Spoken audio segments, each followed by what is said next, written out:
Je m'appelle Stacy, j'ai 30 ans et je travaille comme gestionnaire de crise.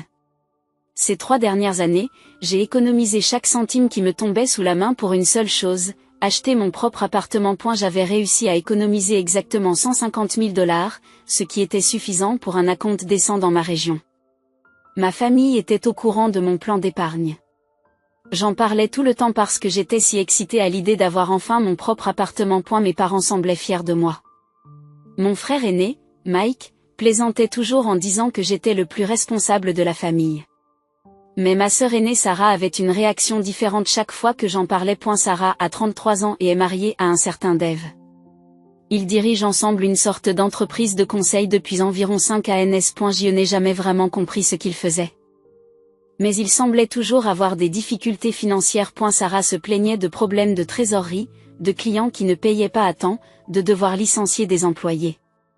Je les avais déjà aidés en leur versant de petites sommes, 2 000 $ par-ci, 3 000 $ par-là. Rien d'énorme, juste de quoi les aider à payer les salaires ou à couvrir une dépense urgente. Il y a une semaine, nous nous sommes tous retrouvés pour notre dîner familial mensuel chez mes parents. La soirée s'annonçait agréable, maman avait préparé son fameux rôti, papa avait ouvert une bouteille de vin qu'il avait mise de côté, et nous étions tous en train de rattraper le temps perdu. C'est alors que Sarah a lâché la bombe. « Stacy, il faut que je te parle de quelque chose d'important », dit-elle en posant sa fourchette et en me regardant droit dans les yeux. L'entreprise de Dave a de sérieux problèmes. Nous avons besoin d'argent pour la sauver ? Et nous en avons besoin rapidement. J'ai senti que toute la table devenait silencieuse. Maman et papa ont arrêté de manger et nous ont regardés fixement. De combien parlons-nous ? J'ai demandé. 150,000. J'ai failli m'étouffer avec mon vin. Tu es sérieux ? C'est littéralement tout l'argent que j'ai économisé pour mon appartement. Je sais que c'est beaucoup, mais nous sommes désespérés. Si nous n'obtenons pas cet argent, nous allons tout perdre. J'ai pris une grande inspiration et j'ai essayé de penser clairement. C'est mon métier, aider les entreprises en crise. Sarah, au lieu de jeter de l'argent par les fenêtres, pourquoi je ne vous aiderai pas à vous réorganiser ? Je peux examiner vos comptes, déterminer où vous perdez de l'argent, vous aider à restructurer votre dette ou à réduire vos activités. Ce serait bien plus efficace que de « Nous n'avons pas besoin de vos conseils », interrompt Dave. Qui prend la parole pour la première fois. Nous connaissons notre entreprise mieux que vous. Nous avons juste besoin de capital. Mais Dave, si vous ne réglez pas les problèmes sous-jacents, vous allez juste brûler cet argent et vous retrouver dans la même situation dans 6 mois. Le visage de Sarah devient rouge. Nous ne demandons pas de conseils commerciaux, Stacy. Nous demandons l'aide de notre famille. J'ai regardé autour de la table. Maman et papa étaient assis là, sans rien dire. Mike fixait son assiette comme s'il voulait disparaître. Sarah, je ne peux pas te donner toutes mes économies. Cet argent représente 3 ans de sacrifice. J'ai mangé des nouilles ramen et j'ai sauté des vacances pour économiser cet argent. Dave s'est penché en avant. Et si vous faisiez un prêt pour nous ? Votre crédit est bon, n'est-ce pas ? La banque ne nous donnera rien à cause de notre situation actuelle. Je n'arrivais pas à croire ce que j'entendais. Vous voulez que je m'endette pour votre entreprise ? Une entreprise dont vous venez d'admettre qu'elle est en faillite ? Elle n'est pas en faillite, elle a juste besoin d'aide, a dit Sarah. Alors prenez mon aide, laissez-moi examiner vos finances et créer un plan de redressement. Nous ne voulons pas de votre plan de redressement. Nous voulons votre argent. La conversation tournait en rond. Je voyais maman et papa échanger des regards à travers la table, et je savais qu'ils allaient s'en mêler d'une seconde à l'autre. Stacy, dit finalement papa, tu devrais peut-être envisager d'aider ta sœur. Papa, j'ai proposé mon aide, ils ne veulent pas de ce genre d'aide. Sarah jette sa serviette sur la table. Très bien, je pense que nous savons à quoi nous en tenir. Elle regarde Dave, viens, on y va. Après leur départ ? Le reste du dîner a été incroyablement gênant. Maman n'arrêtait pas de soupirer et de secouer la tête. Papa a fait des commentaires sur la loyauté familiale. Mike a essayé de changer de sujet, mais rien n'y a fait. Tu sais, Stacy, a dit maman alors que je m'apprêtais à partir, tu aurais pu mieux t'y prendre. En acceptant de lui donner tout mon argent pour une affaire qui ne marche manifestement pas? En soutenant davantage ta sœur quand elle traverse une période difficile? Je suis rentrée chez moi ce soir-là en me sentant très mal, mais aussi en colère. Je savais que j'avais raison au sujet de l'entreprise. On ne peut pas injecter de l'argent dans une entreprise en difficulté et s'attendre à ce qu'elle s'améliore comme par magie. Mais Sarah était ma sœur, et la voir ainsi bouleversée me faisait mal au cœur. Une semaine plus tard, je me préparais pour notre fête de famille. J'avais donné à ma mère 1500 $ pour couvrir tous les frais de nourriture et de décoration. Car je voulais montrer que j'étais toujours engagée envers la famille, même après la dispute avec Sarah. Et la fête devait avoir lieu ce week-end, et tout le monde serait présent, maman, papa, Mike et sa femme Jenny avec leurs 2 enfants, Sarah et Dave avec leurs 3 enfants, plus les parents de Dave et les parents de Jenny. En fait, j'avais hâte d'y être. J'avais même choisi un cadeau pour la plus jeune fille de Sarah, Emma, qui venait d'avoir 7 ans. Il s'agissait d'un ensemble d'art qu'elle voulait, et je pensais que ce serait peut-être une belle offrande de paix. Mais mardi matin, mon téléphone a sonné. C'était maman. Stacy, j'ai de mauvaises nouvelles à propos de la fête. Nous allons devoir l'annuler. Mon cœur s'est effondré. Pourquoi? Sarah ne veut pas venir si tu es là, et Mike dit que si Sarah ne vient pas, il n'y a pas de raison d'organiser une fête de famille. J'ai eu l'impression de recevoir un coup de poing dans l'estomac. Maman. J'ai proposé de l'aider. Mais je ne voulais pas lui donner toutes mes économies. Il y a eu une longue pause. Je pense que tu as fait ton choix, Stacy. Maintenant, nous devons tous vivre avec les conséquences. Elle a raccroché avant que je puisse dire quoi que ce soit d'autre. La semaine qui a suivi l'annulation de la fête par maman a été bizarre. J'ai essayé de me concentrer sur mon travail, mais je n'arrêtais pas de penser à ma famille. Une partie de moi se sentait coupable, j'aurais peut-être dû donner l'argent à Sarah et m'occuper des conséquences plus tard. Mais la partie logique de mon esprit savait que cela n'aurait rien résolu. Leur entreprise avait des problèmes fondamentaux que l'argent seul ne pouvait pas résoudre. Vendredi, j'avais pris ma décision. J'allais quand même aller voir mes parents. La fête était peut-être annulée. Mais cela ne signifiait pas que je devais couper tout contact avec eux. Cela faisait une semaine que je les évitais et cela n'arrangeait personne. J'ai décidé d'apporter à maman sa tarte aux pommes et à la cannelle préférée de cette boulangerie du centre-ville dont elle ne tarissait pas d'éloges. Samedi matin, je me suis habillée et je suis allée chez mes parents. C'était le jour où la fête était censée avoir lieu, et je me sentais triste en pensant à ce que nous allions manquer. Mais quand je me suis engagée dans leur allée, j'ai vu quelque chose qui m'a glacé le sang. Il y avait des voitures partout. Mike Silver Honda était là. Le minivan bleu de Sarah était garé juste derrière lui. Et il y avait 2 autres voitures que je n'ai pas reconnues. Ma main s'est mise à trembler alors que j'étais assis dans ma voiture, fixant la maison. Par la fenêtre avant, je pouvais voir des gens se déplacer à l'intérieur. J'entendais de la musique et des rires d'enfants. Ils n'avaient pas annulé la fête, ils m'avaient juste annulé. Je suis restée assise pendant une bonne minute, essayant d'assimiler ce que je voyais. Puis j'ai pris la boîte à tarte et je suis sortie de la voiture. Je n'allais pas partir comme ça. J'avais la clé de leur maison et j'allais l'utiliser. J'ai marché jusqu'à la porte d'entrée et je suis entrée.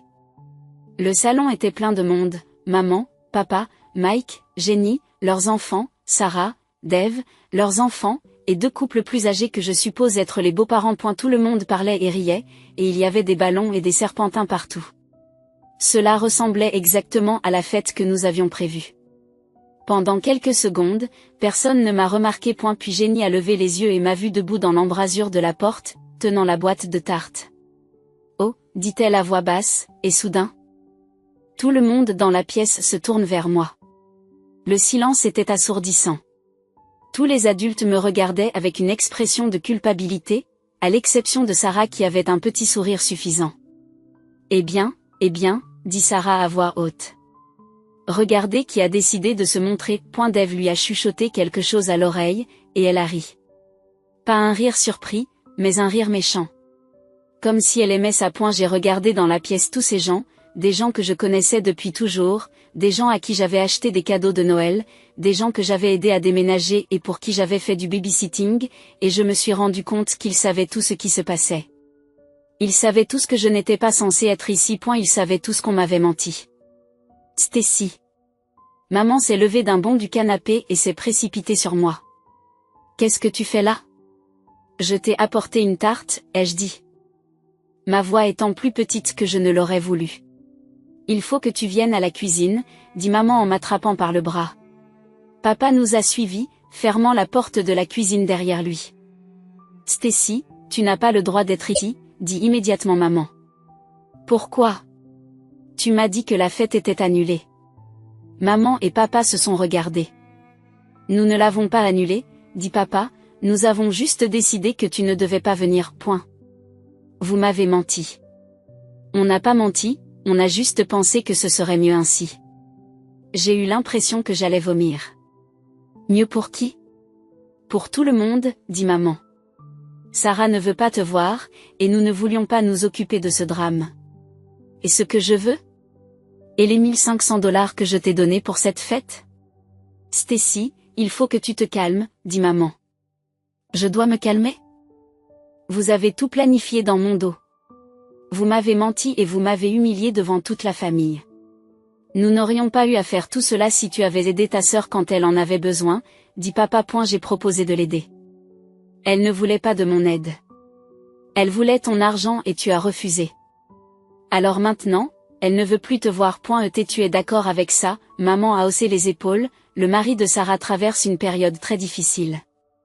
Ses parents sont ici, et ils ne veulent pas de drame familial. Alors tu l'as choisi elle plutôt que moi. Nous avons choisi de maintenir la paix, dit papa. Je les ai regardés tous les deux. Ce sont les gens qui m'ont élevé, qui m'ont appris à distinguer le bien du mal, qui m'ont toujours dit que la famille était la chose la plus importante.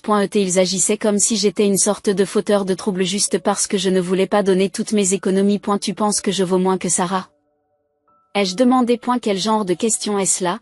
A dit maman, une question simple. Penses-tu que ma valeur dans cette famille est déterminée par la quantité d'argent que je suis prête à donner? Le visage de papa est devenu rouge. Arrête de jouer les victimes, Stacy. Tu n'es pas prête à te sacrifier pour ta famille. Je les ai regardés tous les deux, et soudain, je me suis souvenu de quelque chose. L'année dernière, je les avais aidés à investir une grande partie de leurs économies dans des actions technologiques qui avaient très bien marché. Ils avaient gagné beaucoup d'argent grâce à cet investissement, probablement plus que les 150 000 que Sarah voulait. Sarah est-elle au courant de votre portefeuille d'investissement? Ai-je demandé? Ils sont tous les deux devenus pâles. C'est elle que tu as gagné près de $200 000 avec les actions que je t'ai aidé à choisir. Stacy, ne t'avise pas. A sifflé maman. Si tu fais une scène et que tu parles à tout le monde de nos affaires financières privées, nous ne t'adresserons plus jamais la parole, a dit papa. Je les ai regardés tous les deux et j'ai compris quelque chose. Je ne voulais plus être ici.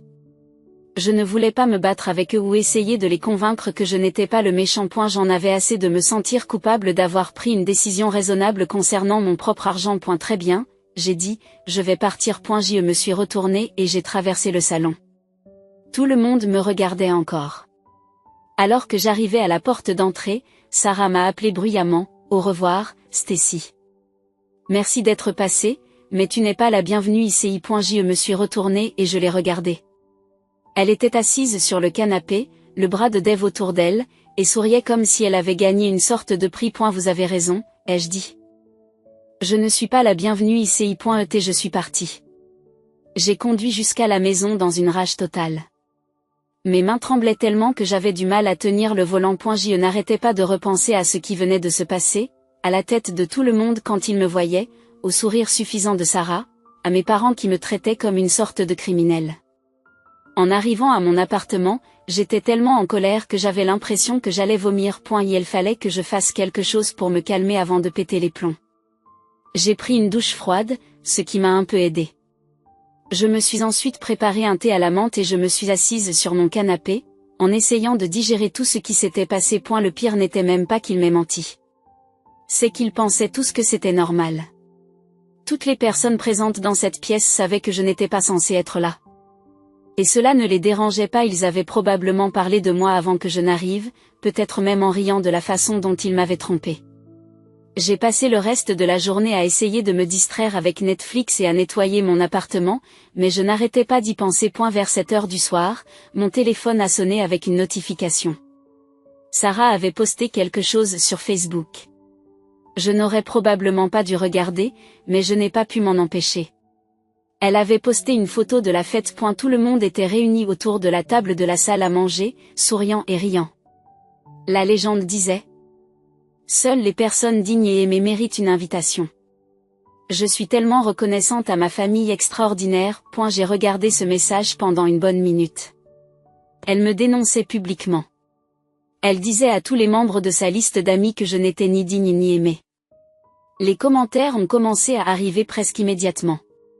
Où est Stacy? A demandé notre cousine Michelle. On dirait qu'il manque quelqu'un sur la photo de famille, a écrit la sœur de Jenny. Stacy va-t-elle bien?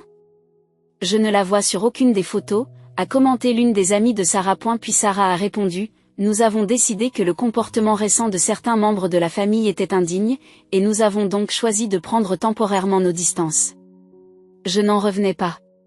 Elle diffusait nos affaires familiales privées sur les médias sociaux, me faisant passer pour une sorte de personne terrible qui avait fait quelque chose de si grave que toute la famille avait dû prendre ses distances avec moi. Mais ce qui m'a rendu absolument furieux, c'est de voir que papa et maman avaient tous deux aimé son commentaire. Ils avaient cliqué sur le petit bouton « pouce en l'air » d'un message qui m'humiliait publiquement. C'est à ce moment-là que j'ai craqué. J'ai ouvert Facebook Messenger et j'ai envoyé un message à Sarah: si tu as tant besoin d'argent, tu devrais peut-être demander à tes parents plutôt qu'à moi. Sais-tu qu'ils ont près de 200 000 $ sur leur compte d'investissement? De l'argent que je les ai aidés à gagner, d'ailleurs. J'ai appuyé sur envoyer avant de pouvoir changer d'avis. J'ai vu le message passer d'envoyer à livrer puis a lu presque immédiatement. Puis j'ai attendu. Je me suis dit que Sarah allait soit m'appeler en hurlant, soit m'envoyer un message de colère en retour. Mais elle n'a pas répondu du tout. 1 heure plus tard, j'ai remarqué qu'elle avait complètement supprimé le message sur Facebook. J'ai décidé que j'en avais fini avec eux. S'ils voulaient jouer à des jeux, prendre parti et faire de moi la méchante, très bien. Mais je n'allais pas continuer à essayer d'arranger les choses ou de prouver que j'étais quelqu'un de bien. J'étais fatiguée de me battre pour une place dans une famille qui ne voulait manifestement pas de moi. J'ai bloqué tous leurs numéros de téléphone. Je les ai bloqués sur Facebook, Instagram, partout. S'ils voulaient avoir leur petit club familial exclusif, ils pouvaient le faire sans moi. Pendant 2 semaines, j'ai eu une tranquillité parfaite. Pas de drame, pas de culpabilisation, personne ne me réclamait de l'argent ou ne me faisait culpabiliser pour avoir pris des décisions raisonnables. J'ai travaillé, j'ai regardé des films. J'ai recommencé à chercher des appartements en ligne. Cela m'a fait du bien de me rappeler pourquoi j'avais commencé à économiser de l'argent. Puis, un mardi soir, quelqu'un a commencé à frapper à la porte de mon appartement. J'étais en pyjama et je regardais la télévision lorsque les coups ont commencé. C'était tellement fort et agressif que j'ai sauté du canapé et couru jusqu'à la porte. J'ai regardé par le Judas et j'ai vu maman et papa debout dans le couloir. Ils avaient l'air furieux. Stacy, a crié papa, ouvre cette porte tout de suite. Nous savons que tu es là, a crié maman. J'y suis restée figée. Je ne leur avais pas parlé depuis 2 semaines, et maintenant ils débarquaient dans mon appartement en me criant dessus. Quoi que tu aies à dire, tu peux le dire de là où tu es, ai-je dit à travers la porte. Très bien, a crié ma mère, tu veux faire ça dans le couloir où tous tes voisins peuvent t'entendre? Tu n'avais pas le droit de parler à Sarah de nos affaires financières privées. J'ai failli rire. Oh, alors maintenant c'est privé?